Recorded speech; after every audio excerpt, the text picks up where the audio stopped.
I don't think I can go the rest of my career knowing that this just got swept under the carpet and it was no big deal. Seeking changes, the Chula Vista Fireman threatens a lawsuit against the CHP after he's arrested for blocking traffic while working to save lives. Bound by the ride, a Southern California car club comes to the aid of a local couple who crashed their motorcycle trying to ride with them. And ready for the public, the baby gorilla and her mother venture outside for the first time at the Wild Animal Park. Good evening and thanks for joining us. I'm Jim Patton. And I'm Netta Iranpour. A Chula Vista firefighter says he was laughed at and handcuffed for doing his job. The fire engineer was detained for blocking traffic while trying to help victims of a crash. As San Diego 6's Derek Stahl reports, he's now filed a claim against the Highway Patrol.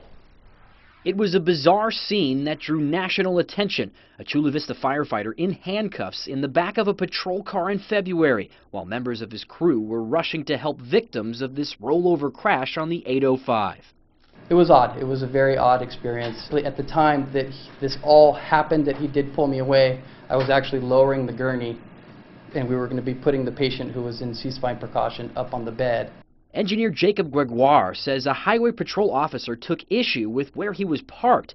After two engines left the scene, Gregoire refused to move because his rig was acting as a buffer to protect patients and emergency responders from traffic. It's not a unique incident. This has happened multiple times.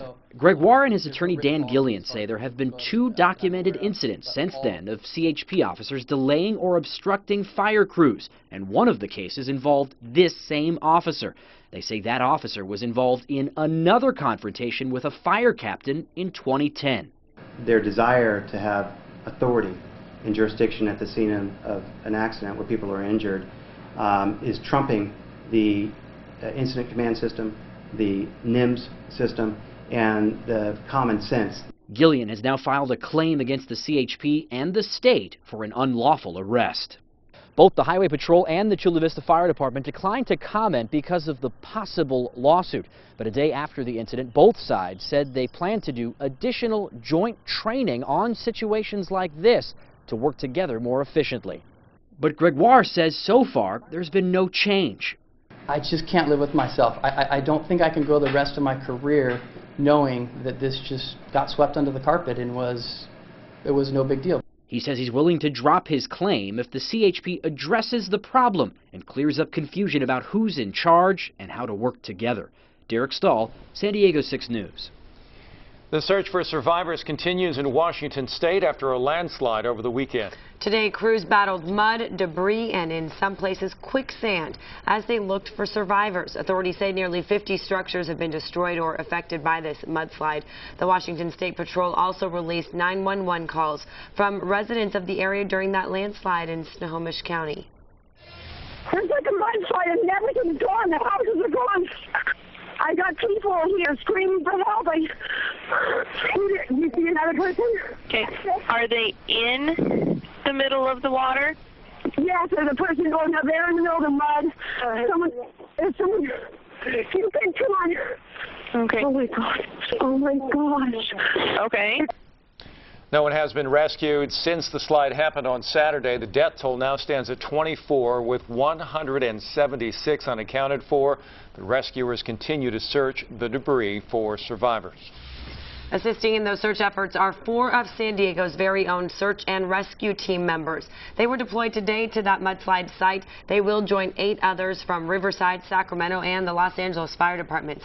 San Diego Fire Captain John Wood, picture seen right there, is among the 4 going to help. He's been to the aftermath of Hurricane Katrina and 9/11, but says this is different because it's not over. You search an area and then all of a sudden that area moves. And so now it's like, okay, so, you can see that there's unique hazards and there's a specialty there that, okay, now we got to research this area or we got to check this and we got to look for another area that may have a landslide. And obviously we don't want to have any rescuers or any other people get trapped in there. A tough battle ahead. The local chapter of the American Red Cross says it also sent 2 San Diegans who happen to be natives of Washington state to help out in the effort. Families in Beijing protested in the streets today, demanding answers to the mystery of Malaysia Airlines Flight 370. These are the families and friends of those on board that plane. Police prevented their buses from leaving the Beijing hotel that has been their home base, so they took to the streets, marching to the Malaysian embassy. They are still calling for answers as to where that plane is. Nothing fun. If something fun, we will go to Australia, but since nothing fun, we will stay here, or we will go to Malaysia to fight for ourselves. According to the passenger manifest, 154 of the 227 passengers on board Flight 370 were from China. As investigators continue their search for Flight 370, they are trying to narrow down the area. Some of the most critical information may come from the pings the plane sent out after it dropped off radar. A newly discovered so-called partial ping may indicate the moment Flight 370 crashed into the Indian Ocean.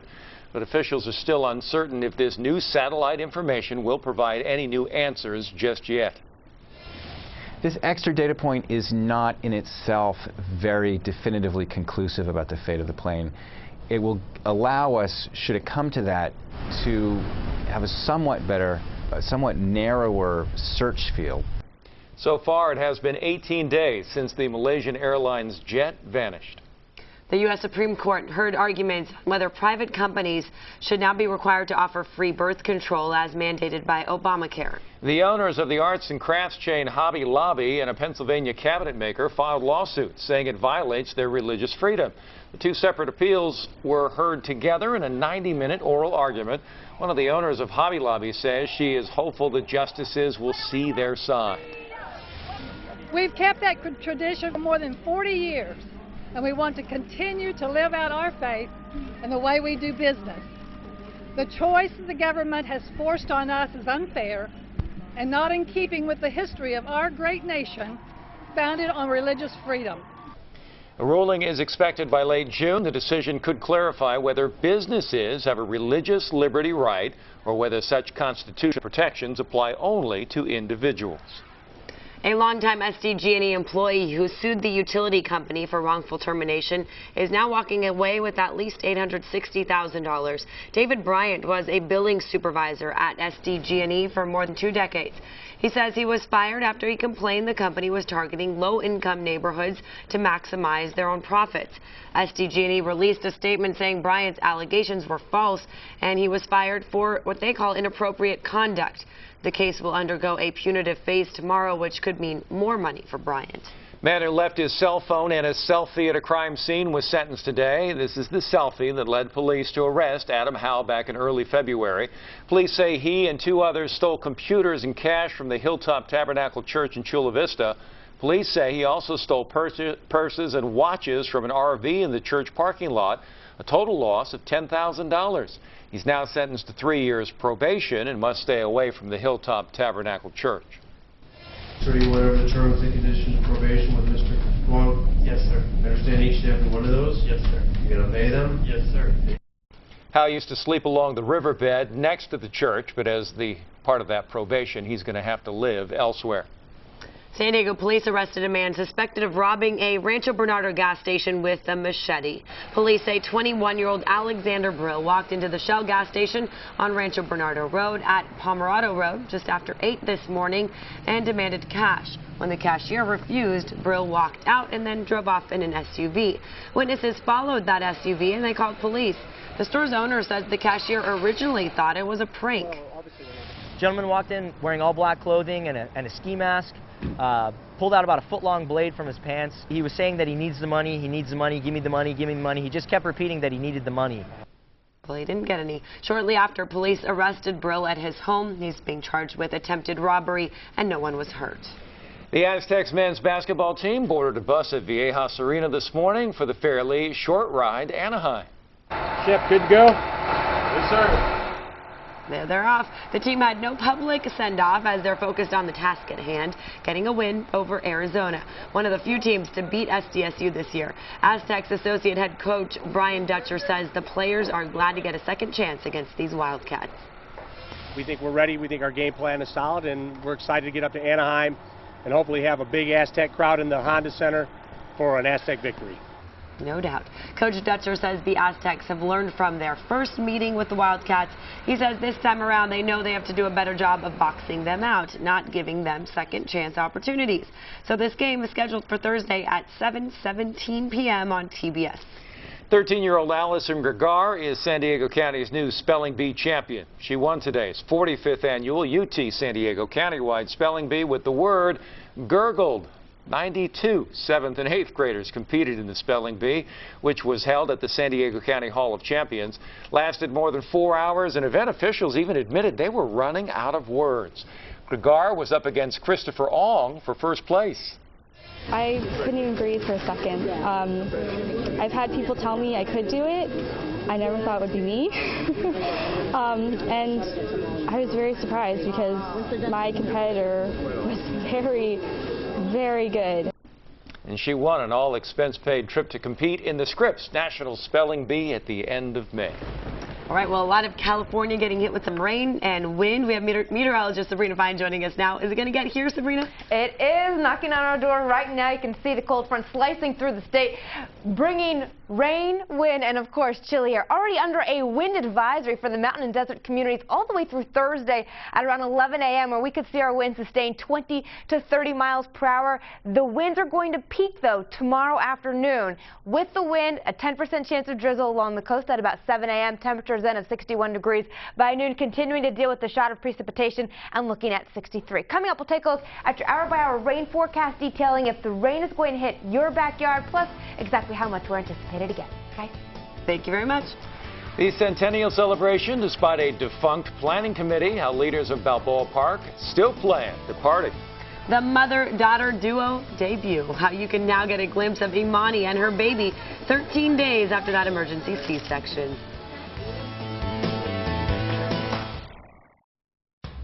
San Diego 6 News at 10. Well, when the group that was planning the centennial celebrations for Balboa Park next year folded last month, a lot of people thought we were back to square one with only 9 months to go.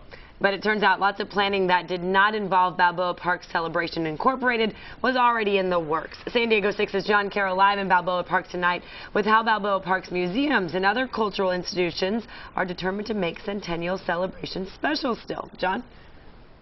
Netta and Jim, next year it will be 100 years since the Panama, California Exposition was held here, an event that really did help to shape what Balboa Park is today. Now, some of the museums that got their start back then and others that came after that, well, all of them say they are determined that next year's centennial celebration will indeed be special. 100 years ago, Balboa Park was brand new, but the 1915 Panama, California Exposition put it and San Diego on the map. Fast forward to today, and Balboa Park Celebration Incorporated, the group behind planning for next year, had some big plans indeed. That was until they folded last month. Questions are still being raised about how and why that happened, but the museums here aren't about to let an opportunity like a centennial pass them by. We have at least 70 exhibitions, more programs and activities, more being added each day that are planned. Peter Comiskey heads up the Balboa Park Cultural Partnership, basically an umbrella organization for the park's 27 cultural organizations, 17 of which are museums. Before it folded, Balboa Park Celebration had invested about $300,000 in 9 museums, money Peter Comiskey says was well spent. The Model Railroad Museum will have a fantastic new Centennial Railway Garden, outdoor garden exhibition that will allow you to control the train with your mobile phone. The only way those things happen is with seed funding and the capacity for the museums to start to be kicked off. When Balboa Park Celebration folded, it turned over its responsibilities to the city's Special Events Department. No one is expecting the city to be able to put on as big a show as originally planned. There are, after all, only 9 months left. But while we might not see some of the flashy outdoor-type exhibitions and events, Comiskey says the museums and other park institutions are all planning on stepping up to the plate. The museums have always been fantastic. What 2015 allows us to do, and for the centennial, it allows us to start a whole new range of exhibitions, programs and activities that day to day people can rely on Balboa Park as just being this fantastic place to visit. Now, one thing that is not directly related to the Centennial, but that Peter Comiskey thought all of you would want to know about, is the park's new Explorer Pass. It just started last week, and here are the price breakdowns. It is $99 for students and seniors, $129 for adults, and $199 for a family of 6. It will allow you free admission to every museum in the park for a year, and if you buy that Explorer Pass before April 17th, then you get to continue to buy Explorer Passes year after year at the same price. We're live tonight in Balboa Park. John Carroll, San Diego 6 News. John, thank you so much. An announcement of the closure of the San Diego Opera has fans fighting today to keep the opera open. Fans upset with the news are now signing a petition in efforts to keep the opera alive. As of now, the petition has reached over 9,000 signatures. A website gathering signatures is trying to reach 10,000. Company CEO announced plans to close the opera earlier this month. If you would like to add your signature to the petition, make sure to visit the Save San Diego Opera page on Facebook. The now famous baby gorilla that has captured our hearts is now ready to be seen by visitors at the San Diego Zoo Safari Park. 13 days after being born during an emergency C-section, this baby girl is now with her mother. Look at that. This physical introduction began yesterday, and the mother and daughter held on to each other just as zookeepers had hoped. Imani, cradling her baby there, she never lets go, was allowed into the outdoor exhibit where she ate some greens. She found an alcove right there to nurse her little girl. And the rest of the troop, the other gorillas, also met their new addition. This has been a long but rewarding 2 weeks. The baby has obviously gone through some obstacles, but she seems to be doing well, and it's great for us to see. We're really happy that she's with mom, and things seem to be positive, hopefully, from here on out. They are so cute together. So the other gorillas were somewhat curious about the baby. With Monroe, there's the troop's 2-year-old boy. That one right there. He was showing the most interest. You can also visit the baby gorilla and the 7 others during open hours, usually 9 to 5 at the Safari Park there in Escondido. She's just so gentle. It's great. Well, Mothers Against Drunk Driving and the California Office of Traffic Safety honored those who made an impact against impaired driving today. 45 individuals were recognized for their work across the county, and our very own Mark Bailey was the MC. 5 police officers were given the Century Award for getting 100 or more arrests in 2013. San Diego police officer James Zerpolo was recognized as top cop. He made 192 DUI arrests last year. Matt says outstanding work by police is crucial for keeping streets safe. Every one of these arrests that these officers perform potentially saves a life. It's getting somebody off the road that could hurt or kill somebody else. That's why this is so important to Matt. More than 400 people attended the luncheon in Mission Valley. All right, let's talk about this rain. When's it going to get here? I know a lot of folks are excited. I did actually look at the Climate Prediction Center, and they said for the next 6 to 10 days, we will be below average. So this quick spurt of activity is kind of exciting, I know, for a lot of farmers out there and just folks who want to give their sprinklers a little bit of a break. For today, we just saw the gloomy skies, but we actually saw a trace of rain out through Carlsbad and even into Miramar. 3/100 of an inch was picked up over toward Oceanside. The gray skies are going to open up a little bit more tomorrow and deliver a lot more shower activity throughout the region. For today into El Cajon, because of the clouds, temps only 66 degrees. I had forecasted 69, so off there right at around 3 degrees. Currently, we are dealing with cloudy skies. No surprise there. 62 degrees with your winds at 7 miles per hour. They are forecasted tomorrow 10 to 20 miles per hour for the coast and inland areas, up to around 35 miles, though, for the mountain and desert communities, and all of this bringing with it a lot of the rainfall, all in association with this cold front. But look what's happening here. The cold front is attached to a low-pressure system still over toward the Pacific. So while that slides through tomorrow and drops our temperature about 0 degrees along the coastline, 5 degrees cooler inland areas, and about 15 degrees cooler for the mountains, there is still going to be this extra low that's going to pump in some energy. So rain stays with us all the way through Thursday morning, and the wind is going to continue to howl as well. Hour-by-hour rain cloud forecast picking things off for you at around 8 a.m. You will begin to see shower activity from Oceanside all the way through National City at 9 o'clock, continuing to fall fall out over toward Ramona and El Cajon. I do think that by the time we get to noon, only a 10% chance of rainfall. The good news, your evening commute, I think, should be fairly dry. And then the activity by Thursday morning, most of it out over toward East County. If you are going to plan to travel up to see the basketball game there, it does look like the roadways will be fairly dry, at least for the first half of the day. And then once we get on into Friday, we'll end up seeing more sunshine. So it'll look a little bit better as we head into the weekend. 7-day forecast for you. 10% chance of rain in the morning. We bump it up to 40% over the evening, ending early Thursday morning for you along the coast. Temps about 65 degrees.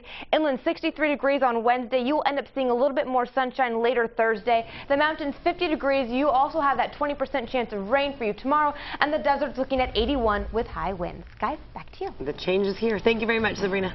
Well, keeping the name while the owner of the Redskins has no plans to change the team's name, but he is offering a concession of sorts. We'll explain and have your comments up next.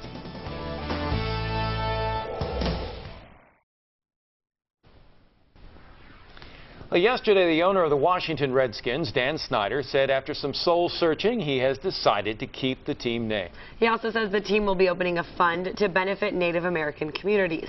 He says the Washington Redskins Original Americans Foundation will provide what he calls meaningful and measurable resources that provide genuine opportunities for Native Americans.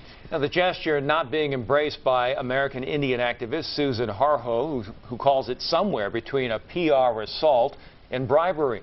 She says Snyder is showing the same arrogance that he's shown before when defending a team nickname many consider racist. So what do you think? Is this a sincere effort to help Native Americans or somewhere between a bribe and PR ploy?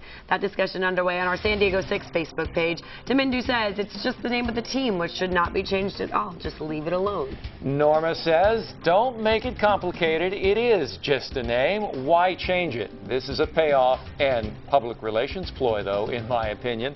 And as always, you can chime in on our San Diego 6 Facebook page. Up next, now you see it, and now you don't. How one magician shares his craft with some unsuspecting pups.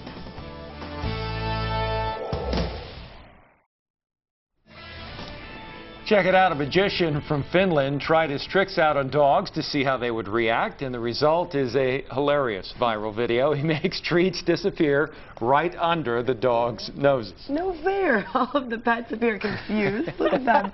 Then he's still looking for the treat. They're looking for help. Some bark in disbelief. Don't worry. He says all the dogs got their treats before and after the trick was performed. I think you could only do this, though, with dogs because the dogs have continued interest. Yes. If you tried it with cats, they'd be like, all right, no treat, I'm done with you. I I'm bored. agree with you, Netta. I think it's just really mean. It's kind of like doing it to a kid, like saying, oh, here, want a lollipop? And then hiding it. Why didn't the dog smell it out, though? You know, and out where he had hid the treat? Because it was real magic. Ah. All right, so no surprise here. We've been talking about the rain coming our way. When you look at how much we're anticipated to get, anywhere between a few hundredths to about a tenth, but it's also bringing in high winds. We take a look at your hour-by-hour wind forecast in the next half hour. Also straight ahead, bound in a tragic instant, how a car club out of L.A. is doing all it can to help a San Diego couple on a motorcycle who crashed trying to ride with them.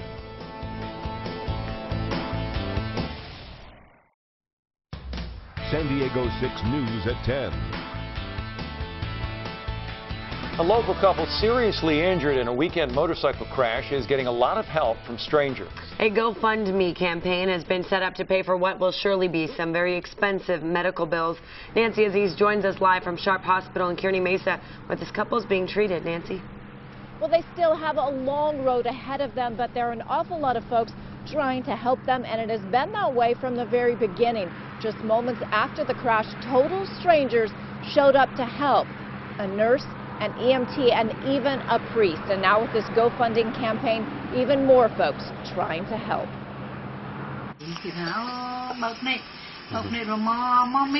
John So opens his eyes responding to his family. It's the only way he can right now. He's paralyzed from the neck down since the motorcycle he was riding with his girlfriend Anna Hune crashed Saturday. Hune has broken legs and a collapsed lung. Doctors didn't think So would survive. He's really strong, so I know right now he's fighting through. But So isn't the only one fighting. A group of people who didn't even know him started a fund fundraising campaign to help pay the couple's medical bills. Members of the Wolfpack 3000 were in the middle of a long-distance car rally along State Route 67 when they say the couple on the bike joined them in a playful manner, but lost control on a turn. After the accident, they felt compelled to act. So far, they've raised close to $25,000. So's family is overwhelmed. We're very blessed, and we just want to thank everybody for that's been there and that's helping. When So and Hyun pull through, which their families say they will, they'll have more people to thank. Javier Brito was ahead of So on his own bike when he heard a noise. I looked at the rear mirror of my bike, and I just seen parts of the pink motorcycle flying in the air. Brito circled back to see the couple on the ground, and then, out of nowhere, an EMT showed up. Followed by others who gave aid, and even more help arrived out of the blue on a usually quiet country road. A nurse showed up also, and she started helping, and then a minister showed up, and he started praying. As is So's family. Knowing some of those prayers have already been answered, he opened his eyes, and they know he's determined to live. And the goal is $100,000. Right now, they are about a quarter of the way towards that goal. All of the money will go to the families to help pay for those medical bills, which are sure to be high. If you would like more information on this story and how you can help them, you can go to our website. We'll give you a link to that GoFundMe account. We are live tonight in Kearney Mesa. Nancy Aziz, San Diego 6 News. Nancy, thank you so much for sharing that story. A man is in the hospital at this hour, after crashing his car into a power pole, then hitting a tree. This crash happened on Mar Vista Drive at Buena Vista Drive just after 2:30 this morning. CHP says the driver failed to negotiate a right-hand curve in the road and lost control of the vehicle. When crews arrived, power lines were draped across the road and the engine was resting about 8 feet from that car. The driver was taken to Tri-City Medical Center's Trauma Center. The CHP says alcohol may have played a factor in this crash. Police trying to solve the murder of a 14-year-old who was shot 2 years ago. San Diego police say Richard Carrillo was sitting on the tailgate of a parked truck on Island Avenue talking with friends when two men in their 20s got out of a dark-colored SUV and shot several rounds. Crime Stoppers is offering a $1,000 reward, and the Millennial Tech Parent Teacher Student Organization is offering an additional $2,000 for information that leads to an arrest. The San Diego Police Department held a fundraiser today for a longtime officer who's now struggling with a sudden case of liver disease. Detective Shelley Olson Luna has seen it all in 16 years with that department. The 37-year-old has lived with Crohn's disease, but 4 weeks ago she got an infection which then turned into acute liver failure. Once her co-workers found out about her condition, they organized this fundraiser. This is just amazing. I feel blessed and very loved, and this is just amazing that all the people in the community and the police department can come together, and especially to help me and my family. Detective Olson Luna has been forced to set aside her uniform while the treatment continues. Giving back to our servicemen and women in a big way, one local organization is supplying disabled vets with brand new solar systems. Amanda Shotsky caught up with one local veteran who's received this unique donation today.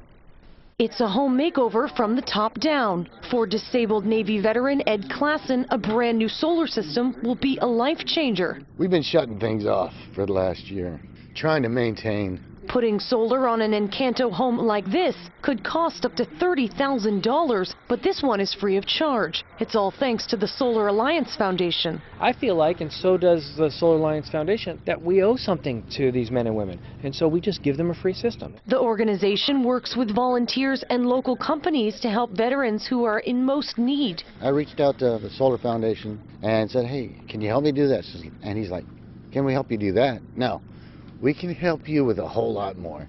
He also got a brand new roof to fit 9 solar panels, a system that will pay off over time. He won't have to worry about his electricity for the next 20 years. It's hard to explain the gratitude without, choking up. Forever grateful for the gift of new energy. Amanda Shotsky, San Diego 6 News. It has been more than 35 years since two planes collided over a North Park neighborhood, killing at least 144 people. The date, September 25th, 1978. A Pacific Southwest airline, Flight 182, didn't see a small Cessna underneath it. Residents are set to gather tomorrow night to discuss building a permanent memorial to what remains California's deadliest air disaster. Among the victims was Michael Sullett. His sister, Myra Pulowski, is part of the PSA 182 committee, a citizens group pushing for the memorial. This is the best spot that we felt was the right place for the memorial because it was right adjacent to the site. Each year, flowers are left at the site and victims' names are scrawled in chalk on sidewalks. Tomorrow's community meeting is scheduled from 7 to 8 p.m. at St. Patrick's Church Hall. Now, something most parents never think they'd have to worry about until now, razor blades at a playground. In Illinois, a 2-year-old boy got hurt because of razor blades glued to playground equipment at this park. Police say they found and removed about a dozen razor blades that were glued right onto the swing sets and the slides there. They used some sort of white putty-like substance to glue them on. Police do not know who did this, and parents are surprised to see such a dangerous form of vandalism. We just think about them swinging on the swing set or climbing, on the monkey bars. Don't really think about razor blades. Police say they have seen other forms of vandalism recently in that city of East Moline, Illinois, so they're asking for parents to report any suspicious activity at parks.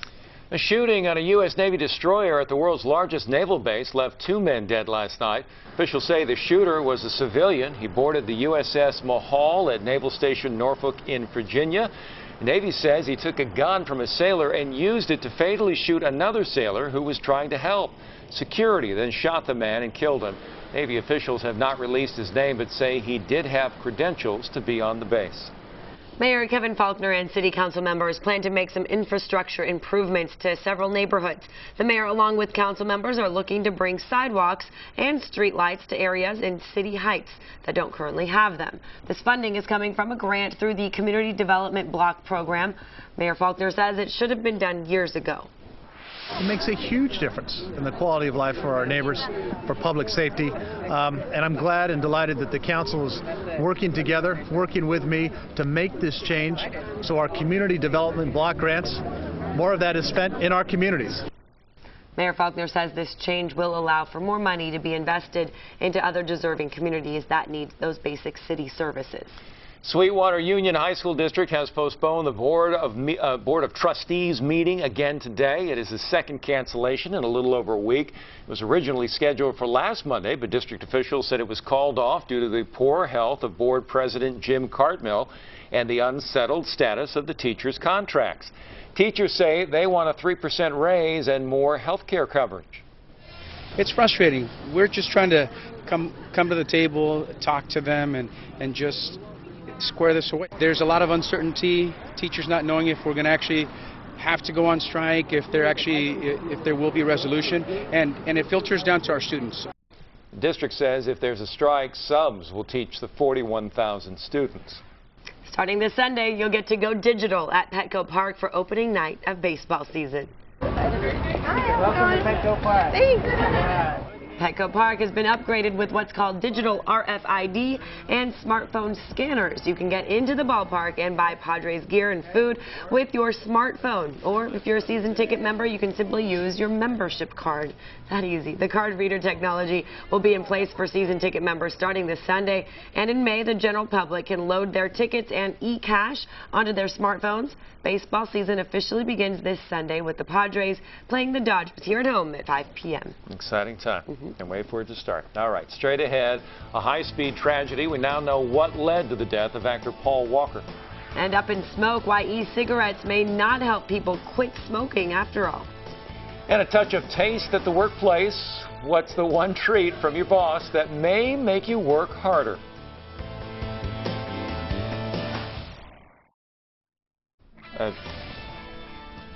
Police have new information on Paul Walker's death. It was previously believed the car crash that killed Walker was caused by mechanical failure. Now police are saying the Porsche Carrera was going at an unsafe speed. The car that was driven by Roger Rodas that claimed his life and the life of Paul Walker was being driven at between 80 and 93 miles per hour. At the time, the car impacted a power pole and several trees. Accident happened just north of Los Angeles back in November. Walker was famous for starring in the Fast and the Furious movie franchise. Now in health news, smokers who use e-cigarettes are now no more likely to quit smoking after a year than smokers who did not use them. That's according to a new study. 88 participants were observed by the Center for Tobacco Control, Research and Education at the University of California, San Francisco. Proponents claim that e-cigarettes can help smokers quit, but public health advocates worry that they will end up being used by non-smokers, especially teenagers. And stress has negative impacts on your health, including making it harder to get pregnant. That's according to a new study this week in the Journal of Human Reproduction. While the relationship between stress and trouble getting pregnant has been hinted at before, it had never been scientifically proven until now. This new research marks the first time that scientists have found a direct link between stress and infertility. Bosses everywhere, listen up. We have the secret to making your staff more productive. Happy people work harder, and economists at the University of Warwick say a little chocolate could go a long way in the workplace. It found that giving workers chocolate and showing them videos of stand-up comedy raised their productivity by 10 to 12%. We get chocolate tomorrow. Yeah. Housing prices in San Diego continue to show strong annual gains as compared to last year. Standard & Poor's indicates the cost of a new home has climbed by 19.4% from January 2013 to January of this year. High figures for San Diego mean that home values appreciated nearly 95% in the past 15 years. This rate is only topped by Los Angeles and Washington, D.C. Facebook is expanding and getting into the virtual reality business. The social networking giant announced today it plans to buy Oculus VR for $2 billion. Oculus makes a virtual reality gaming headset that responds to your head movements. It got rave reviews at tech industry events, but is not yet available to consumers. Facebook CEO Mark Zuckerberg said in a statement the acquisition gets them ready for the platforms of tomorrow. Meteorologist Sabrina Fine standing by. Would you say, Sabrina, some chocolate make you more productive? I definitely think so. You know, when I worked in West Palm Beach, they actually had a list for all of us to write down what we'd like for them to go pick up at the store, like M&Ms, crackers, chips, all sorts of things, and it did make it a much more enjoyable place to work. Is that what you wrote down, M&Ms? Is that your choice? I would get M&Ms and almonds, and then I'd mix them together. That was my Nobody said, how about paying us more? Save the money on the M&Ms. No, we were just concerned. It is really a nice treat when you get eat. And one time, the boss actually bought a round of coffee and, like, lattes. Ooh. Oh, my God, that was the best day ever. All right. All right, we're taking a look at today. We actually saw a little bit of the wind. In fact, about 15-mile-per-hour winds into San Diego. We're actually looking at stronger winds coming down tomorrow as a cold front moves throughout the area. Ahead of that cold front, though, today we actually started our morning with record-breaking warmth into Oceanside as well into El Cajon, where they saw 58 degrees. But it did not last long. By the afternoon, San Diego was cooler, about 1 degree below average, and we'll continue to see that number drop as that cold front slices through the area, but the wind making it feel even colder. Currently, good evening to you in Del Mar at 59, out over toward Escondido 57. Julian sitting now at 46 degrees. No surprise, the wind gusts right now are sustained out over toward the mountains and deserts, seeing them close to about the 30-mile-per-hour range, and with that, a wind advisory is up all the way until Thursday at 11 a.m. or some gusts 55 to 65 miles per hour are possible for you into Borrego. Now, there is a chance that we could see that wind advisory extended a little bit. Here's the deal. We have a cold front right now making its way throughout the Golden State, and with that, noticing the chance of precipitation tomorrow lingering on into Thursday morning, and whipping winds are going to make it feel even colder, especially with some of that shower activity. Starting you off by 7 a.m., you can see some of the stronger winds contained out over toward the mountain and deserts. But it doesn't last long. In fact, by the lunchtime hour, you go out and get a cup of coffee, the straw might try to fly out because you'll see your winds gusting about 15 into Poway, 14 in Del Mar. This is nothing compared to the peaking at around 7 p.m. 18-mile-per-hour gusts into Del Mar, 20 for you into Ramona, and Julian gusting up to around 46 miles per hour. And even as we head through Thursday, past that advisory, continuing to deal with fairly high winds. So we'll watch that and bring it to you tomorrow. Surf forecast for you, actually looking poor conditions, although some set south of Del Mar up to around 7 feet. 7-day forecast for you, 65 degrees tomorrow with morning showers, about a 40% chance of rain over the evening with the winds continuing on into Thursday. The rain should end in the morning on Thursday. Inland 63 degrees, also dealing with high winds actually for the next 7 days. The mountains 50 degrees tomorrow. You'll see a little bit more sunshine on Thursday with the rain and wind mixed in, and the desert's looking at 81 degrees tomorrow. Guys, back to you. Back to you. Windy, keep an eye on your straws. That and your hats and everything else. And everything else that can go. You're right. Thanks, Rena. Coming up, a restraining order extension. Why Taylor Swift doesn't feel safe around a certain individual. And now let's take a look at what's coming up tomorrow morning. Coming up tomorrow on Wake Up San Diego, we're living in the best city to start a business. We've got some tips on how to turn your idea into a money-making reality. And it's Wake Up Wednesday. Join us at Claire de Lune in North Park for a free cup of Joe. That's tomorrow starting at 5. Welcome back. It is now over for Gwyneth Paltrow and Chris Martin as the couple separates. The actress and Coldplay frontman announced their separation today in a post on Paltrow's website. In the statement, the duo said they tried for more than a year to make it work and came to the conclusion that while we love each other very much, we will remain separate. The couple married in 2003 celebrated their 10-year anniversary in December. They have 2 children together, Apple and Moses. Today, an L.A. judge gave Taylor Swift some breathing room from an obsessed fan. Pop star was granted an extension on a restraining order that she obtained earlier this month against 33-year-old Timothy Sweet. Swift asked for the restraining order after saying Sweet bombarded her with emails, letters, and social media posts in which he claimed that they were married. TMZ reported that several of the messages were threatening. Today's ruling extends the restraining order for 3 years. Former teen idol David Cassidy was ordered to enter alcohol rehab for 3 months after pleading no contest to a drunken driving charge in Los Angeles. The 63-year-old must also serve 5 years probation, pay fines, and take part in a 9-month alcohol education program.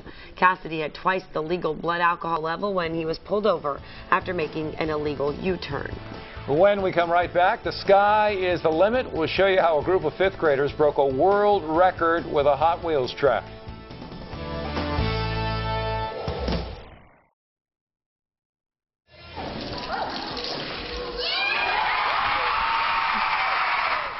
Yeah, 5th graders in Ohio have a new distinction tonight.